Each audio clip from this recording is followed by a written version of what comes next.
নমস্কার, আমি সৃজা। আজ 16ই অগস্ট। আজকে পশ্চিমবঙ্গের ইতিহাসে বা কলকাতার ইতিহাসে একটা কালো দিন, সেটা আমরা সকলেই জানি। কিন্তু আজকে চাড্ডিদের কাছে এটা হিংসা বার্ষিকী। এবার এই হিংসা বার্ষিকী মানে কি? এই হিংসা বার্ষিকী মানে হচ্ছে, ধরুন আমরা যারা সাধারণ মানুষ, আমাদের কাছে তো জীবনের বিভিন্ন গুরুত্বপূর্ণ দিনে বিভিন্ন বার্ষিকী রয়েছে, জন্ম থেকে মৃত্যু পর্যন্ত, সেটা জন্মদিন বা জন্মবার্ষিকী বা মৃত্যুবার্ষিকী বা বিবাহ বার্ষিকী, এই সমস্ত। কিন্তু চাড্ডিদের জীবন তো এত সহজ নয়। চাড্ডিদের জীবন তো শুধুমাত্র হিংসা, বিদ্বেষ, ঘৃণা এগুলো দিয়ে তৈরি, এগুলোই পরিপূর্ণ। ওদের কাছে একটাই বার্ষিকী, সেটা হচ্ছে হিংসা বার্ষিকী। তো চাড্ডিদের কাছে এরকম হিংসা বার্ষিকী অনেকগুলো রয়েছে, যার মধ্যে সব থেকে গুরুত্বপূর্ণ দিন হচ্ছে এই 16ই অগস্ট। কেন এই 16ই অগস্ট? কারণ এই 16ই অগস্ট মানে আমাদের কলকাতার ইতিহাসে ডাইরেক্ট অ্যাকশন ডে বা দ্য গ্রেট ক্যালকাটা কিলিং 1946, আমরা সকলেই জানি। এই গ্রেট ক্যালকাটা কিলিং বা ডাইরেক্ট অ্যাকশন ডেতে অসংখ্য মানুষের মৃত্যু হয়েছিল, সে কথা আমরা জানি। কিন্তু আপনি যদি চাড্ডিদের প্রশ্ন করেন যে কাদের মৃত্যু হয়েছিল, তাহলে চাড্ডিরা বলবে, ওদের হোয়াটসঅ্যাপে যে তথ্য এসছে সেটা হচ্ছে যে সমস্ত মুসলিমরা সমস্ত হিন্দুদের মেরে ফেলেছিল, সমস্ত মুসলিম মহিলাদের ধর্ষণ করে ফেলেছিল, সমস্ত হিন্দুদের মেরে কেটে ফেলেছিল, গলা কেটে ফেলে দিয়েছিল, এই সমস্ত কথা ওরা বলবে, ওদের হোয়াটসঅ্যাপে যা এসেছে।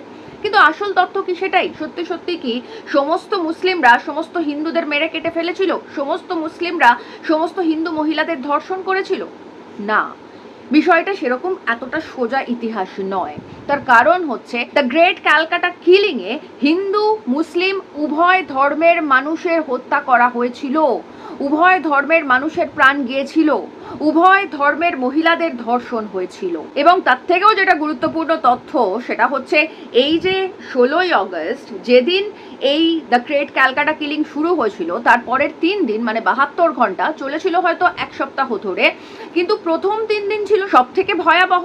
এবং তার থেকেও যেটা গুরুত্বপূর্ণ, সেটা হচ্ছে যে প্রথম যে দিনটা, 1946 সালের 16ই অগস্ট, যেদিন এই দ্য গ্রেট ক্যালকাটা কিলিং শুরু হয়েছিল, সেদিন হিন্দুর থেকে মুসলিমরা আক্রান্ত বেশি হয়েছিল বা মুসলিমদের হত্যা বেশি হয়েছিল এবং করেছিল হিন্দুরা। এই তথ্য আপনারা পাবেন সন্দীপ বন্দ্যোপাধ্যায়ের লেখা 46-এর দাঙ্গা, ইতিহাসের দিকে ফেরা 46-এর দাঙ্গা এই বইতে। এবার একটুখানি আসুন, আমরা যদি পরিসংখ্যান হিসেব করি, তাহলে দেখব যে এই যে দ্য গ্রেট ক্যালকাটা কিলিং 16ই অগস্ট 1946, প্রথম যে ব্যক্তি আক্রান্ত হয়েছিলেন তার নাম নূর মোহাম্মদ। তিনি ছিলেন একজন পেশায় কার্পেন্টার বা কাঠের মিস্ত্রি।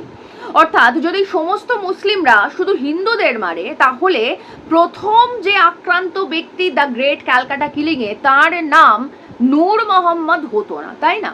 এই নূর মোহাম্মদ আক্রান্ত হয়েছিলেন মুসলিম লীগের লোকেদের হাতে, অর্থাৎ মুসলিমরা মুসলিমকে আক্রমণ করছে, এবং এই নূর মোহাম্মদ সকাল 7:45 প্রথম দাঙ্গায় আক্রান্ত হয়ে বা মুসলিম লীগের আক্রমণের শিকার হয়ে ভর্তি হয়েছিলেন কলকাতা মেডিকেল কলেজে।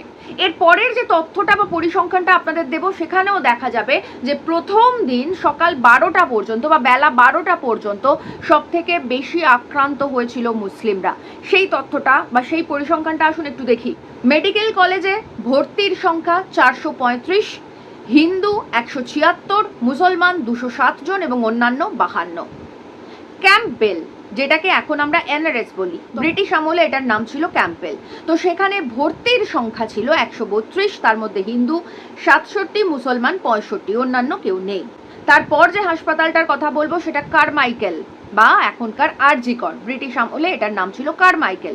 সেখানে ভর্তির সংখ্যা 16, হিন্দু আক্রান্তের সংখ্যা 11, মুসলমান আক্রান্তের সংখ্যা 5, অন্যান্য কেউ নেই। অর্থাৎ মোট 583 জন এই 3টি হাসপাতালে ভর্তি হয়েছিলেন, যার মধ্যে হিন্দু 254 জন, মুসলমান 277 জন এবং অন্যান্য 52 জন। এই যে পরিসংখ্যানটা আমি আপনাদের দিচ্ছি, সেটা যে বইটার কথা বললাম সন্দীপ বন্দ্যোপাধ্যায়ের 46-এর দাঙ্গার উপরে লেখা, সেই বইতে তো আপনারা পাবেনই। আর যাদের মনে হবে যে সন্দীপ বন্দ্যোপাধ্যায় যে তথ্য দিচ্ছেন সেই তথ্য সঠিক নয়, সেই তথ্য ভুল হতে পারে, তাহলে এখনো পর্যন্ত আপনারা যদি কলকাতা মেডিকেল কলেজ, এনআরএস, আরজি কর এই হাসপাতালগুলোয় গিয়ে যদি আপনারা এই ডেটটা বলেন যে 1946 সালের 16ই অগস্টের যে পরিসংখ্যান সেটা দিতে, সেটা ওরা প্রত্যেকে দেবে। অর্থাৎ এই যে তথ্যটা, সেটা কিন্তু একেবারে হাসপাতাল থেকে সংগ্রহ করা তথ্য, এবং আপনারাও যদি চান তাহলে এই হাসপাতালগুলোয় গিয়ে এই তথ্য সংগ্রহ করতে পারেন।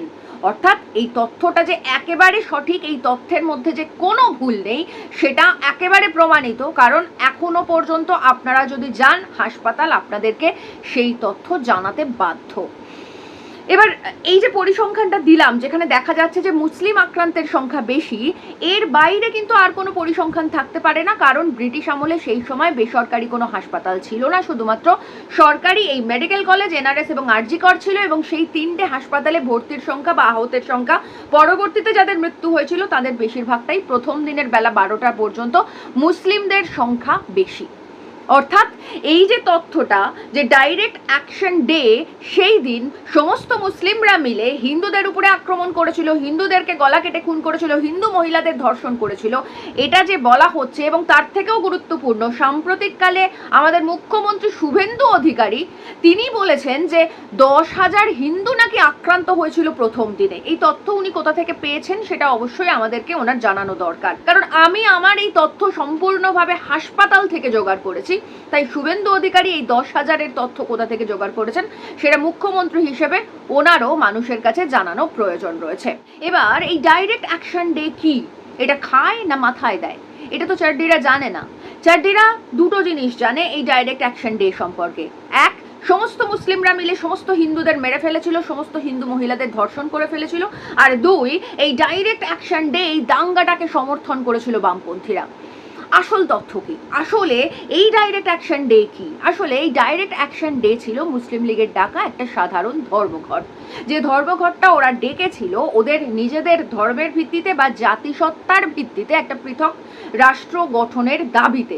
এবং সেই যে মুসলিম লীগের দাবি, সেই দাবিকে সমর্থন জানিয়েছিল কমিউনিস্ট পার্টি বা তৎকালীন কমিউনিস্ট নেতা জ্যোতি বসু। তো এবার ব্যাপারটা হচ্ছে যে পৃথক জাতিসত্তার ভিত্তিতে যে রাষ্ট্র গঠন, সেটাকে তো কমিউনিস্টরা প্রথম দিন থেকে সমর্থন জানিয়েছে। কমিউনিস্টরা 1946 সালের 16ই অগস্ট যে সাধারণ ধর্মঘটের ডাক দেওয়া হয়েছিল মুসলিম লীগের তরফ থেকে, কারণ পৃথক জাতিসত্তার ভিত্তিতে রাষ্ট্র গঠনের, সেটাকে সমর্থন জানিয়েছে। পরবর্তীতে কৃষক প্রজা পার্টি মানে ফজলুল হক থেকে শুরু করে শরৎ বসুর নেতৃত্বে যে পৃথক বাংলা রাষ্ট্র গঠনের ডাক দেওয়া হয়েছিল বাংলাদেশ আর পশ্চিমবঙ্গ মিলিয়ে, সেটাকে সমর্থন জানিয়েছে। এবং এখন যে পৃথক প্যালেস্তাইনের যে দাবি, সেই প্যালেস্তাইনের বা জাতিসত্তার ভিত্তিতে যে প্যালেস্তাইন রাষ্ট্র, সেই রাষ্ট্রের দাবিকেও সমর্থন জানাচ্ছে কমিউনিস্ট পার্টি। অর্থাৎ কমিউনিস্ট পার্টির পার্টি লাইন সেই এক জায়গায় রয়েছে, জাতিসত্তার ভিত্তিতে যে রাষ্ট্র গঠন সেটাকে সমর্থন জানায় কমিউনিস্ট পার্টি। সেদিনও মুসলিম লীগের পাকিস্তান রাষ্ট্র গঠনের দাবিকে সমর্থন জানিয়েছিল, আজকেও প্যালেস্তাইনের জাতিসত্তার ভিত্তিতে যে পৃথক রাষ্ট্র বা পৃথক অধিকারের দাবি সেটাকে সমর্থন জানাচ্ছে। এবার আমরা যদি একটুখানি চাড্ডিদের ইতিহাসটা দেখি তাহলে কি দেখব? ওদের তো পাকিস্তানের প্রতি প্রচন্ড রাগ, প্রচন্ড ঘৃণা, এবং বিশেষ করে এই ঘৃণাটা ওই যে ওদের হিংসা বার্ষিকী, এই ডাইরেক্ট অ্যাকশন ডের দিন, সেদিনকে আরো বেশি করে ওরা উগরে দেয়। কিন্তু প্রশ্ন হচ্ছে যে যদি ওদের পাকিস্তান রাষ্ট্রের প্রতি বা পৃথক পাকিস্তান রাষ্ট্র গঠনের জন্য যে ডাকা সাধারণ ধর্মঘট, সেটার প্রতি এতটাই বিদ্বেষ হয়, তাহলে পরাধীন ভারতবর্ষে, ব্রিটিশ ভারতবর্ষে প্রথমবারের জন্য পৃথক পাকিস্তান রাষ্ট্রের দাবি তোলা ফজলুল হক, তিনি 1940 সালের লাহোর অধিবেশনে প্রথম পৃথক পাকিস্তান রাষ্ট্রের দাবি তুলেছিলেন। তারই সঙ্গে সেই কৃষক প্রজা পার্টির সঙ্গে এবং শ্যামাপ্রসাদের জোট করে সরকার গড়েছিল এই বাংলায়, যেটাকে বলা হতো শ্যামা হক মন্ত্রিসভা। তাহলে আমি পৃথক পাকিস্তানের দাবি তোলা ফজলুল হকের সঙ্গে জোট বাঁধবো, কৃষক প্রজা পার্টির সঙ্গে জোট বেঁধে সরকার গড়ব, মুসলিমদের মন্ত্রী হব, কিন্তু যখন তারা পৃথক পাকিস্তান রাষ্ট্রের দাবিতে একটা সাধারণ ধর্মঘট ডাকবে সেটাকে সমর্থন করব না। আরএসএস, হিন্দু মহাসভা, বিজেপির এই হচ্ছে মোটামুটিভাবে স্ট্র্যাটেজি। কিন্তু কমিউনিস্টরা এই ধর্মঘটকে সমর্থন জানিয়েছিল, কারণ কমিউনিস্টরা চেয়েছিল যে পৃথক জাতিসত্তার ভিত্তিতে যদি রাষ্ট্র গঠন হয় তাহলে সেটা সঠিক দাবি। তাহলে এবার প্রশ্ন হচ্ছে, যদি একটা সাধারণ ধর্মঘটের ডাকই ছিল এই ডাইরেক্ট অ্যাকশন ডে, তাহলে সেটা দাঙ্গা কিভাবে হলো? সেটা দাঙ্গা হলো তার কারণ হচ্ছে মুসলিম লীগ যে ধর্মঘট ডেকেছিল, যে ধর্মঘটকে সমর্থন জানিয়েছিল কমিউনিস্ট পার্টি, সেই ধর্মঘট যাতে না করা যায়, সেই ধর্মঘট যাতে ভাঙা হয়, সেটার চেষ্টা করেছিল কংগ্রেস এবং হিন্দু মহাসভা। এখন প্রশ্ন হচ্ছে যে যদি তারা মনে করতো যে পৃথক জাতিসত্তার ভিত্তিতে রাষ্ট্র গঠন সঠিক নয়, তারা সেই দাবি মানছে না, তাহলে কি তারা মুসলিম লীগের সঙ্গে একবারও বৈঠকে বসেছিল, আলোচনায় বসেছিল? একবারও সোহরাবর্দীকে কি তারা বারণ করেছিল এই ধর্মঘট ডাকতে? না, তারা সেগুলো করেনি।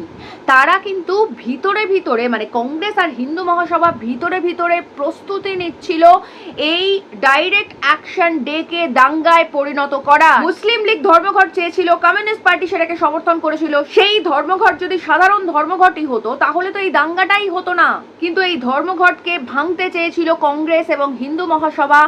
এবং হাওড়ার দিক থেকে যে মিছিল আসছিল ধর্মঘটের সমর্থনে, সেই মিছিলে পাথর ছুঁড়ে, ঢিল ছুঁড়ে কংগ্রেস এবং হিন্দু মহাসভা সেই মিছিলকে ইনস্টিগেট করেছিল এবং সেখান থেকে অশান্তির শুরু হয়েছিল এবং তারপর সেটা ধীরে ধীরে আক্রমণ শুরু হয়েছিল। কিন্তু প্রথমে এটা দাঙ্গা ছিল না। যেমন বললাম, 1946 সালের 16ই অগস্ট প্রথম যিনি আক্রান্ত হয়েছিলেন তার নাম নূর মোহাম্মদ এবং আক্রমণ করেছিল মুসলিম লীগ। সকাল 7:45 তিনি মেডিকেল কলেজে ভর্তি হয়েছিলেন। সেই রেকর্ড মেডিকেল কলেজে যান, আপনারা সবাই পেয়ে যাবেন। তো তার থেকেই বোঝা যায় যে মুসলিমরা হিন্দুদের আক্রমণ করবে বলে হিন্দুদের আক্রমণ করেনি। মুসলিম লীগ বা মুসলিমরা আসলে ধর্মঘটকে সফল করতে চেয়েছিল, আর এই ধর্মঘটকে বানচাল করতে চেয়েছিল কংগ্রেস এবং হিন্দু মহাসভা। আর তার সঙ্গে কিছু গরিব খেটে খাওয়া শ্রমজীবী মানুষ, তারা এই ধর্মঘটকে মানতে চাননি, সেটা হিন্দু মুসলিম নির্বিশেষে। তারা বলেছিলেন আমরা গরিব খেটে খাওয়া মানুষ, আমরা এই ধর্মঘট মানব না, আমরা কাজে যাব। যে কারণের জন্য নূর মোহাম্মদ, তিনি কাঠের মিস্ত্রি ছিলেন, তিনি কাজে যোগ দিয়েছিলেন এবং একই সঙ্গে অন্যান্য গরিব খেটে খাওয়া মানুষ তারাও কাজে যোগ দিতে চেয়েছিলেন এই ধর্মঘটকে না মানার জন্য। আর এই যে তথ্যটা আমি আপনাদের দিচ্ছি, এই তথ্যটা সন্দীপ বন্দ্যোপাধ্যায়ের ওই 46-এর দাঙ্গার উপরে লেখা বইতে এই তথ্য দিচ্ছেন গোপাল পাঁঠা, যিনি এই মুহূর্তে দাঁড়িয়ে চাড্ডিদের নতুন নেতা, নতুন আইকন। সেই গোপাল মুখোপাধ্যায়, সেই গোপাল পাঁঠা, তার বিরুদ্ধে খুনের অভিযোগ থাকতে পারে, তার বিরুদ্ধে ব্যাংক ডাকাতির অভিযোগ থাকতে পারে, কিন্তু এই যে 46-এর দাঙ্গা নিয়ে যে মতামত তার এবং এই যে 46-এর দাঙ্গা নিয়ে যে স্টেটমেন্ট তার, সেখানে কিন্তু তিনি অনেস্ট ছিলেন এবং তিনি বলেছিলেন যে মূলত আক্রান্ত হয়েছিল গরিব মানুষেরা, সেখানে হিন্দু মুসলিমের কোনো বিষয় ছিল না। এবং প্রথমে এটা কোনো দাঙ্গা ছিল না, এটা প্রথমে যারা এই ধর্মঘট মানতে চায়নি তাদের উপর আক্রমণ ছিল। পরবর্তীতে যখন মুসলিমরা বেশি পরিমাণ আক্রান্ত হতে শুরু করে, তখন তারা বুঝতে পারে যে না, আসলে আমরা বেশি আক্রান্ত হচ্ছি। পরবর্তীতে তারা হিন্দুদের আক্রমণ করতে শুরু করে। এই হচ্ছে ডাইরেক্ট অ্যাকশন ডে বা দ্য গ্রেট ক্যালকাটা কিলিং এর আসল তথ্য। যে সমস্ত চাড্ডিরা হোয়াটসঅ্যাপ ইউনিভার্সিটি থেকে পড়াশোনা করে এবং তারা ইচ্ছা করে ধর্মবিদ্বেষ, জাতিবিদ্বেষ ছড়িয়ে একে অপরের মাঝখানে বিদ্বেষ তৈরির চেষ্টা করে, এবং শুধুমাত্র সবাই যে বিদ্বেষ তৈরির চেষ্টা করে এরকম না, অনেকে আসলে এই তথ্যটা বিশ্বাসও করে এবং তারা ছবিও আঁকে, একটা বিভৎস ছবি। তার মধ্যে একটা সিনেমাও বেরিয়ে গেছে বেঙ্গল ফাইলস, সেখানেও তারা বিভৎস ভয়ঙ্কর ছবি দেখেছে, সমস্ত মুসলিমরা মিলে সমস্ত হিন্দুদের উপর আক্রমণ করছে। কিন্তু না, 1946-এর 16ই অগস্ট কোনো দাঙ্গার দিন ছিল না, এটা ছিল একটা সাধারণ ধর্মঘটের দিন, কিন্তু সেটাকে দাঙ্গায় পরিণত করা হয়েছিল। রাজনৈতিক উদ্দেশ্য প্রণোদিতভাবে সেটাকে দাঙ্গায় পরিণত করেছিল কংগ্রেস এবং হিন্দু মহাসভা, কারণ তারা চেয়েছিল যেন এই ধর্মঘট না হয়, এই ধর্মঘটকে বানচাল করা হয়। এমনকি এই মুসলিমদের দোকানকে আগের রাত্রিবেলা পাকিস্তান হিসেবে চিহ্নিত পর্যন্ত করা হয়। আমরা খবরের কাগজ থেকে এই তথ্য সংগ্রহ করতে পারি। অর্থাৎ প্রথম থেকেই একটা বিভাজনের রাজনীতি খেলতে শুরু করেছিল কংগ্রেস এবং হিন্দু মহাসভা, যাতে এই দিনটাকে কেন্দ্র করে কলকাতা শহরে একটা দাঙ্গার পরিস্থিতি তৈরি হয় এবং টার্ময়েল তৈরি হয়। এটাই হচ্ছে ডাইরেক্ট অ্যাকশন ডে বা দ্য গ্রেট ক্যালকাটা কিলিং এর আসল সত্যি, আসল তথ্য। মুসলমানরা সবাই মিলে হিন্দুদের মারেনি, হিন্দুরা সবাই মিলে মুসলমানকে মারেনি, হিন্দু মুসলিম উভয় পক্ষের অসংখ্য মানুষের প্রাণ গিয়েছিল, অসংখ্য মহিলারা ধর্ষিতা হয়েছিলেন, এটা একেবারে সঠিক তথ্য। কিন্তু শুধুমাত্র মুসলমানরা হিন্দুদের উপর আক্রমণ করে গেছে, শুধুমাত্র মুসলমানরা হিন্দু নারীদের ধর্ষণ করে গেছে আর হিন্দুরা সমস্ত কিছু চুপচাপ দেখে গেছে, মুখ বুজে সহ্য করে গেছে, এই যে ইউটোপিয়াটা ক্রিয়েট করার চেষ্টা করা চলছে বহুদিন ধরে, আসলে এটা সঠিক তথ্য নয়। সঠিক তথ্য জানতে গেলে আপনাদেরকে একবার অন্তত পক্ষে কলকাতা মেডিকেল কলেজ, একবার এনআরএস আর একবার আরজি কর চলে যান। সেখানকার 1946 সালের 16ই আগস্টের রেকর্ড চেক করুন এবং সেখান থেকেই আপনারা সঠিক তথ্য পেয়ে যাবেন যে আসলে এই 1946 সালের 16ই আগস্টের প্রথম দিন অনেক বেশি পরিমাণে আক্রান্ত হয়েছিল মুসলমানরা, যাদের পরে মৃত্যু হয়। এবং এই ডাইরেক্ট অ্যাকশন ডে কোনো দাঙ্গা ছিল না, ছিল একটা সাধারণ ধর্মঘটের ডাক। সেদিন যদি এই ধর্মঘটকে ভাঙার জন্য কংগ্রেস এবং হিন্দু মহাসভা চেষ্টা না করত, সচেষ্ট না হতো, ইনস্টিগেট না করত, তাহলে হিন্দু মুসলিম উভয় সম্প্রদায়ের এতজন নিরীহ মানুষের প্রাণ যেত না।